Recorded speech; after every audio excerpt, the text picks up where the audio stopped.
Hey friends, I hope the morning's treating you well. Hope you got your coffee if you drink coffee. If you don't drink coffee, that's fine.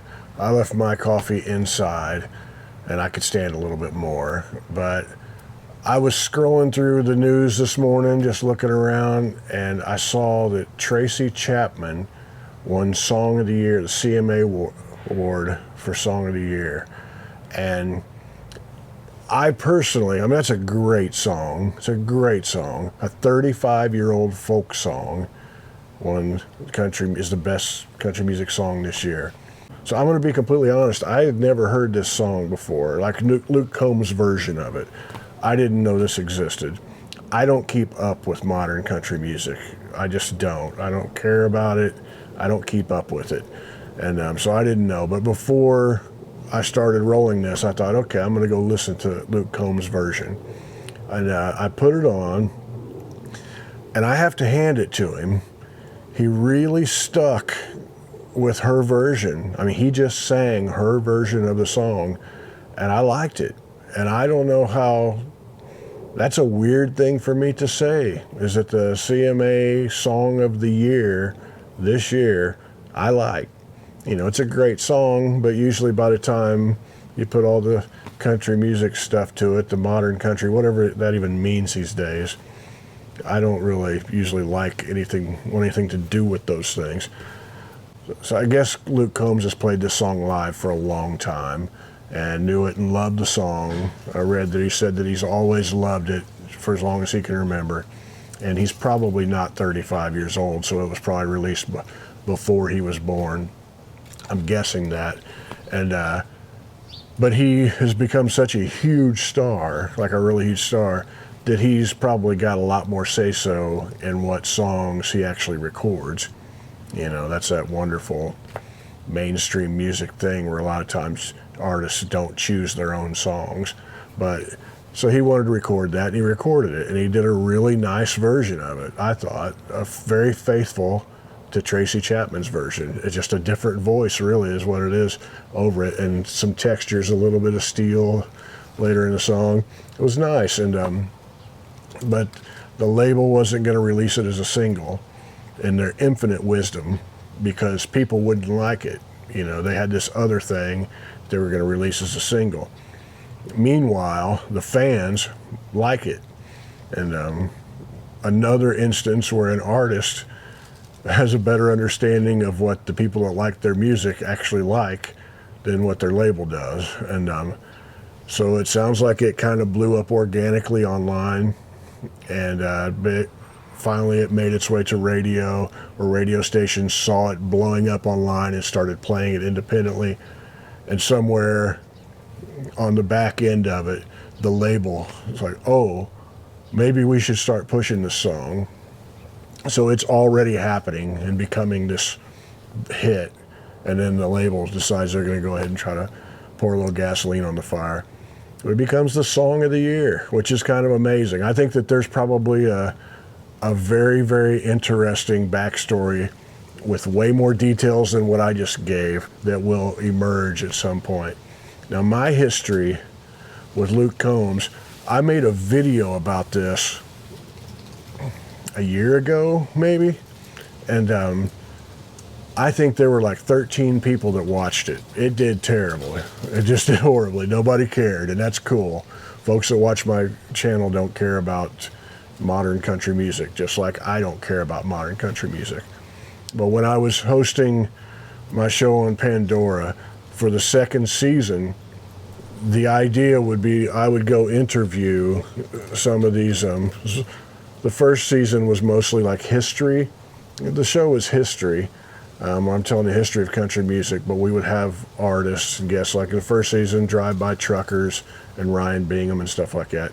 The second season, there were more mainstream artists that were young artists. I'd never heard of any of these folks, and most of them, they were very nice, easy to be around, but I would go to some outdoor situation and spend time with them in doing this outdoor activity and interview them. And when Luke Combs came up, I went fishing with Luke Combs somewhere in Missouri, It was like an hour north of Wright City, Missouri, somewhere in the middle of nowhere. There was a pond that we went and fished at. He was in the middle of a tour. He had an off day, and it just so happened, he's like, okay, I can do it, but it has to be like around Missouri or something. There was a lot of things that had to line up, but it did, and we went fishing. I spent a whole day with him. It was hotter than hell. I mean, it was really, really hot. And there were some pictures. We had a photographer with us that took some pictures. I don't have any of those. I remember seeing them, and I remember the pictures. Luke and I were sweating like pigs. You could see the big sweat stains on our shirts.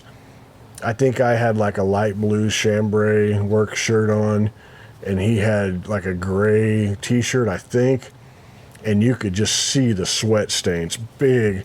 It was like a John Madden Thanksgiving game where he's showing the Cowboys offensive linemen and with the telestrator drawing the big sweat rings and showing by how hard they worked. I mean, it was hot. That's what I remember of the photos. But man, he was a really nice guy. He was really mellow and easygoing and fun to be around. And we stood around all day long fishing and just talking. And it was recorded, and it was somebody edited it together, and it ended up being part of the show I was hosting on Pandora. 3 million subscribers. Maybe some of you guys were some of them, I don't know. And I don't know, I just enjoyed it. It was really fun, and he was a nice guy. He was very smart. I remember his origin story had something to do, all of these people that I interviewed, it seemed like they all blew up online, and then they got a label deal. But they all had some kind of the origin story had something to do with them blowing up on Facebook, on YouTube or something. And I'm not going to remember all the details of it. It had something to do with he was getting popular on some form of social media, just singing covers and stuff like that. He released something of his own, and I liked this part. He's from Boone, North Carolina, I believe. He released something of his own on iTunes, back when people still bought things on iTunes. Does iTunes exist? I don't even know. But he released something on there, and instantly it sells like 20,000 copies, which any of you out there who are in bands, struggling in obscurity, playing locally or whatever, you know how hard it is to sell 1,000. He sold like 20,000 of this thing, and so he's number 1 or number 2 on iTunes or something like that for the week. And all the suits in Nashville check that stuff every week to see where their artists are, who's doing what. So in these offices at the very same time, everybody's looking at I'm going to hold it up like it's a newspaper, but they're actually probably looking online. When they're seeing these results, they're seeing names, and they're like, Luke Combs, who the hell is that? And then they start asking questions, and what? He's unsigned? And he's higher up than our artist who we just dumped a bunch of money in? So they immediately start calling and trying to sign him. And so a bunch of people, that's just kind of how I remember that happening. It seemed like everybody's story was similar to that. But he was really smart, and he seemed different than a lot of the other people I interviewed.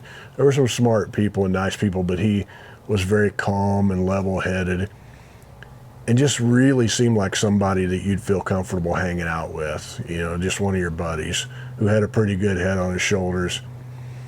And I didn't realize, but at the time he was already like blowing up big, like really big. I just didn't know. That's why he was on the show, is he was blowing up really big, and I just didn't know that. And I remember, I always knew he did pretty well after that, but I never kept track or heard anything. And after I moved back to Indianapolis, it was a few years ago, I remember driving out to the airport on the west side. Sometime in the last couple years, I don't remember when, but I'm driving out towards the airport, and I just look over, and there's this huge billboard with his face on it. And I'm just looking up, and like, who the hell is that? It seemed familiar to me. He's like, who the hell is that? And I look up, and says Luke Combs, and it's an advertisement. He's playing at Lucas Oil Stadium. It's where the Colts play. It's that big. It's a football stadium here in town, and he's headlining it. And I'm like, really? He's that big? he's doing pretty good. But I was happy to hear that he did, got the Song of the Year. I don't care about award shows at all. I really don't. I think they're dumb. I do not believe that art is a competition. I just don't like any of that. I'll say that right now. But every now and then people win something and you're like, well, that's cool. I feel good. And I feel real good about Tracy Chapman winning that. And the song just doesn't sound like, it's not the formulaic thing that you hear whenever you hear glimpses of modern country when you're in a truck stop or something like that. And that's a good thing. So, I don't know. Have you guys heard Luke Combs' version of that? Do you dig? I think Tracy Chapman's great. I think that song's great. It's a classic. And why wouldn't a song from 35 years ago be great right now? That's happened throughout history where like Willie Nelson will make an album of Hoagie Carmichael songs and it's still great because those songs that were once great are always great. It's timeless. I like that. Maybe we're about ready to enter the second great country music credibility scare, as Steve Earle called it back in the 90s. Maybe not. But I interviewed Adam Levy, who's the guy that played the lead guitar on the Give Me One More Reason. That's Tracy Chapman's song, and I'll put a link up to it here, and you guys can go ahead and listen to that or watch. It's a good interview, good fun stuff, and I will see you guys somewhere down the road. Much love to you.